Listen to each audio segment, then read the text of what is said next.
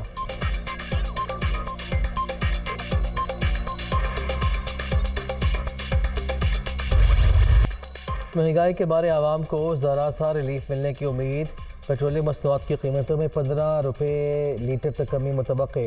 اوگرا نے پیٹرول 12 اور ڈیزل 10 روپے سستا کرنے کی تجویز دے دی۔ 15 روز کے دوران عالمی مارکیٹ میں تیل کے نرخوں میں نمایاں کمی ریکارڈ کی گئی۔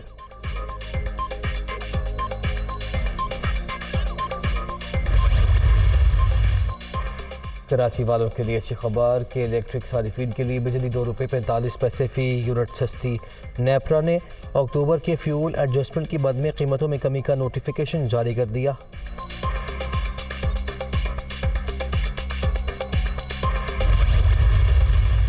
وزیر اعلیٰ پنجاب سے ملالہ یوسفزئی کی ملاقات، ملالہ فنڈ پاکستان کی سرگرمیوں، مستقبل کے حکمت عملی اور منصوبوں پر تبادلہ خیال۔ ایجوکیشن سیکٹر میں پنجاب حکومت کے اصلاحات پروگرام کی تعریف، مدارس اور اسکولوں میں جسمانی سزا ناقابل قبول، اسمبلی سے سیما قانون منظور کرایا جائے گا۔ پرائمری سطح پر پنجابی تعلیم کے لیے اساتذہ بھی بھرتی کیے جائیں گے، چودھری پرویز الہی۔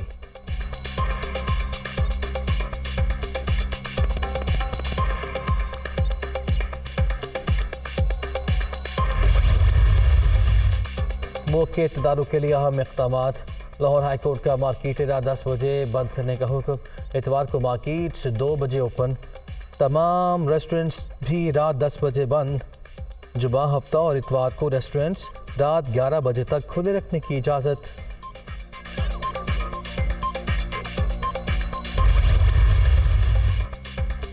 دنیا کو قیام امن کے ساتھ ساتھ سماجی اور معاشی ترقی کے چیلنج بھی درپیش، انسانی حقوق، عالمی انصاف اور موسمیاتی تبدیلیوں سمیت مشکلات سے نمٹنے کے لیے مشترکہ کوششیں ناگزیر ہیں۔ بلاول بھٹو زرداری کا اقوام متحدہ کی سلامتی کونسل کے زیر اہتمام مباحثے میں اظہار خیال۔